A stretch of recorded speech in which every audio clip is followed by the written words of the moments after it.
quicksand. Let me outside the club with no wristband. Now I'm pissed off like I'm left in a piss stand. And I came all the way from fucking Michigan. That's when the shit hit the fan. Then I moved back. Had to do my best till I had to get my groove back.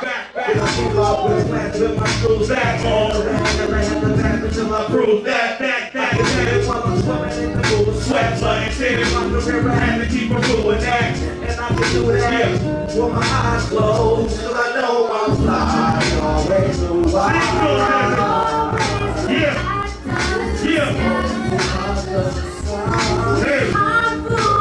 Hey, this is Carolyn with the New Music Buzz, and I'm here in Hollywood, California at Delicious Vinyl headquarters here with Frank-N-Dank. How are you doing? That's me. I'm good. How are you? I'm awesome.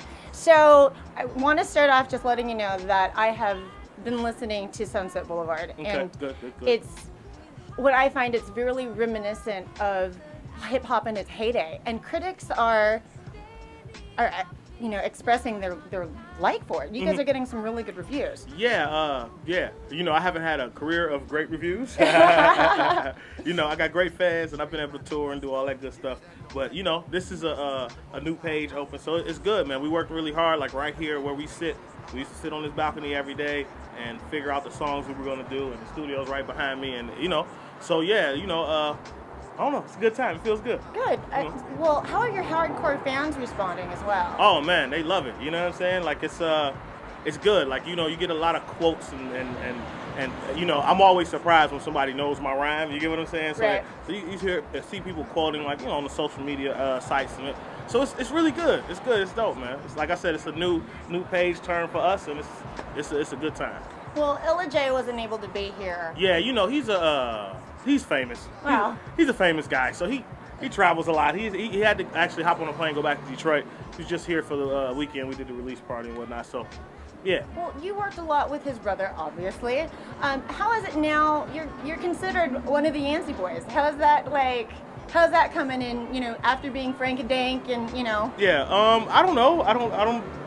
For me, it's all making music. It's all natural. Like I tell everybody all the time, I knew John before he was actually on this earth. Like when I met Dilla, he was maybe 3 or 4 months before he was born, right?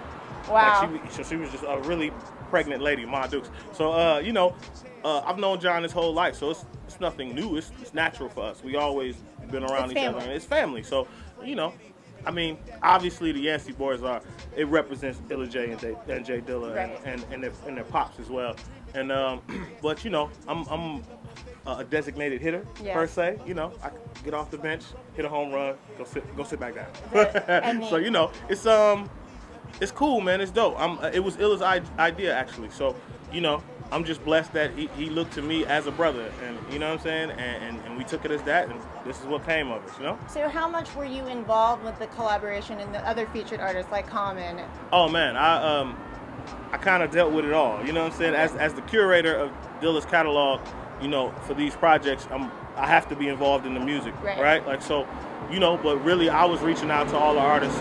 Hey, truck drivers. Anyway, yeah. I dealt with most of the artists. A few people, Desi Page, Mike Ross, the owner of Delicious Vinyl, like he's worked with her before, and so have I actually. But it was him that brought her to the project. But like Common, I reached out to Com and facilitated that situation. Talib, Eric Roberson, Pasta Noose, and through friends in the industry. My girl over at Fusicology hit me off with Eric Roberson's people. You know what I'm saying? But then once I got that, I had to go and got with Eric, and super cool dude, and he killed it on the record, and How long did it take you guys to do Sunset Boulevard?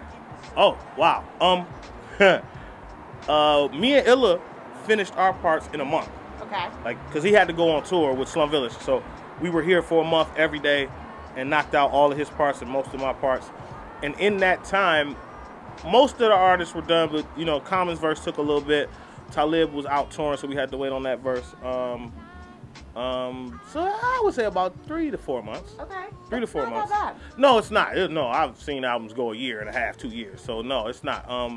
It was spaced out though. There was like a month of vigorous work, and then we were laying out all the other things, getting artwork done, and all these other things while we were getting. Okay. You know what I mean? So, but yeah, about 3 or 4 months of actual artists getting a song, recording it, getting it back to us, because everybody didn't record here.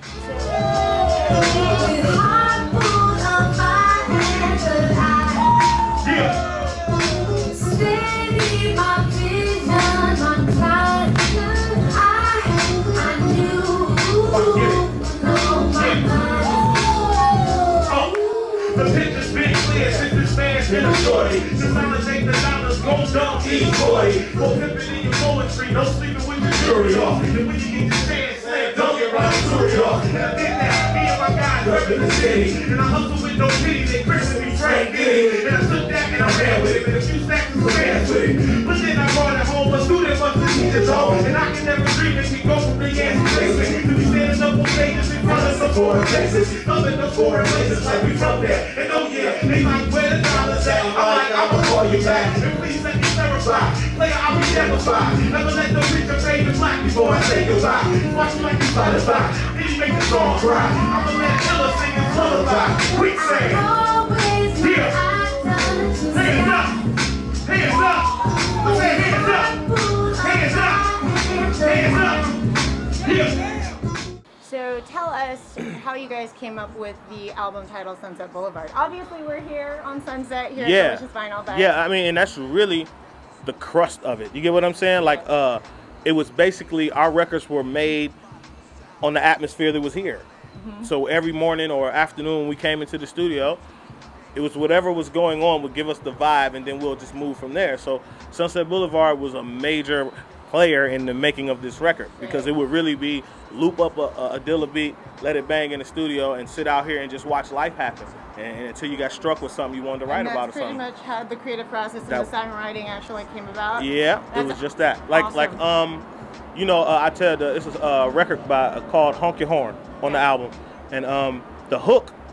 We were playing the beat. I was in there working on the beat, laying it out, and Illa was sitting out here. And it was a Sunday afternoon. It was a protest going on outside, and there was people protesting for the 6-day work week. They wanted to keep the 6-day work week, and it was a guy on a bullhorn. Hey, you in the Cadillac, honk your horn for 6 days, right? And Illa was like, hey man. He started singing it. He started singing. I was like, what is that? What is you singing? And I was like, no, switch up the words. And he took the melody that he came up with while he was sitting here singing it. And we went, and that became that record. You get what I'm saying? Yeah, so awesome. Yeah, it's real life. Like, we really made the record here. You get what I'm saying? It was based on what we saw and all the activity was going on here. Out on this balcony? Yeah, out on this balcony, this very balcony. Yes, and you know, we even had a guy. He walks with a limp. He has a permanent limp. But every time we would shuffle through beats, and once we picked the one we wanted to pick for the day, if it was the right beat, he would walk up the street, but he always walked on beat. No matter the tempo of the beat. Really? No matter whatever type of beat it was, he was always on tempo. And it was like, that's how you knew, okay, we in the right space. Because he would show up. He would show up, walk down the street, and come back on beat both ways. That's awesome. Yeah. Real, and this is real. I am not playing. This is not made up. I didn't find this in the comic book. This is real. I wish he could walk by right now. I'd show you. There are so many good tracks on this album. Wow. How do you, I asked this from a lot of artists, how do you guys narrow it down? Did you guys have a ton of stuff that you guys wrote and then had to square it away, or, Actually, no. We wrote because we just try to do a song every day. Mm-hmm. I think the album has 13 songs on it, and we made probably 20. Right. And just kind of narrowed down from those 20. Okay. You know, we had wish lists, things that didn't happen. We had songs for certain artists that couldn't make it, whether it was scheduling or whatever the situation is. So, yeah, but, it wasn't, we started way up because we had Dilla beats, you know what I'm saying, as the bass. So we started way, way up there on the scale. So, yeah, it wasn't that hard. It was really just, I picked like 40 beats before we came here, 40 Dilla beats, and we had them, and we put them in a computer, and we just every day. So how many of these beats are actually archived? Can you is there just, hundreds, thousands? See, hundreds, just, up into the thousands. If you wanted to just keep going, you guys... We could. You could. We could. There's definitely enough music. Dilla was a very prolific producer. Like, he never stopped working. So, yeah, there's tons of music. But, it's not for that per se to just be, continuously putting out stuff. I'm sure that, Illa J wants to start his own legacy. Of course. And he he wants to be his own artist, but he also knows that he's the torch bearer. You know what I'm saying? He's the brother of the master, so he has to continue to live within his legacy as well and do the right thing. And this album was about that. Well, you know, brother. I mean, I have siblings. I mean, I get that. Yeah, of course. So but also he wants to show that he has talent and he's a star, and it's not just riding the coattails of his brother. He's actually getting credited for being a better rapper than his brother. That's what I've been hearing. Well, so, I mean, it's progression. Where did he learn it from? His brother. So and his brother was always about moving forward. So yeah, you get what I got, but take that and go somewhere else with it. Take it to the next level, and that's what he does. Evolution. Yeah, of course, that's what it's supposed to be. I would be wrong as a big brother figure in his life to allow him to do anything else. Like, man, go run. He's tall and lanky and fast anyway. He can run. Run, bro. Like, don't. A lot of people will talk and say things to take away from his talent, or to say that he's in his brother's shadow and he's just riding his brother's coattails or whatever. They're all gonna say that. Yeah. People are gonna say what at the end of the day, I know that young man is very, very talented, very smart, and he more than showed it on this record, and you're gonna continue to see him prove that in the future. Like, it's not gonna stop. His brother wouldn't have wanted it that way, Are you guys planning on touring? Oh yeah. We got some. We've been doing some spot dates here and there. We were at the record release. Yeah, party. at the record release party as well. But yeah, that was just kind of a warm up thing for Sunset Boulevard tour we putting together. So we putting it together right now. Top of next year, we'll be on the run. Obviously February, Dilla month, we'll probably be moving around a lot. So, just for our fans, can you give them let them know where they can find you guys, or you in particular, Frank? Well, you can, get me on Instagram at Frank-N-Dank, all the social media at Frank-N-Dank, because I'm Frank-N-Dank. And you can get Illa J at Illa J on Twitter, and also at John Regal 1 on Instagram, and also, where else are we? DeliciousVinyl.com, and at Yancey Boys on Twitter, and Facebook, Frank Nitty 1, and John Regal 1 on Facebook, and we're everywhere. You can basically go anywhere and get the Yancey Boys. There you go. You're awesome. My mother raised me right. She'd kill me if I wasn't. Well, your mother did a good job. I love my mama. Hey, mama. How you doing? I know it's cold in Detroit, probably snowing. Yeah, and we're sweating out here right now. Just a little bit. Yeah, I'm getting a tan. It's okay. It's like being in the basement in the wintertime. Really has. Anyway, so yeah. Well, thank you so much for taking the time out of I know that you're actually working on. You're working right now. Yeah. So taking some time out. Tell me what you guys have going on in the future. Oh man, well like I said before, Sunset Boulevard tour is coming up, and actually we're planning a big kind of festival style tour with Delicious Vinyl and Yancey Boys and a few other acts. I'll keep those unnamed for now, but some good ones, some really good ones. But anyway, so we're working on that, and also Botany Applebaum, we're working on a project with her right now. She's on the beautiful track with Pasta Noose, soul singer, dancer extraordinaire. She's got some vocals. Oh yeah, she got some pipes. She can shake the windows if you needed to. Can we call her out here and perhaps we gonna put her on the spot? Yeah, let's put her on the spot. Let's do it. B, come here. Where you at? Can you do a little something for us on camera? Oh. Yeah, just a little ditty. All right, there we go. Maybe I should stand. That's a true singer. What's up, guys? This is B.A. all day. Oh yeah. Singing a little tune, not from the album though. All right. I will love you anyway, even if you cannot stay. I think you are the one for me. Here is where you ought to be. I just.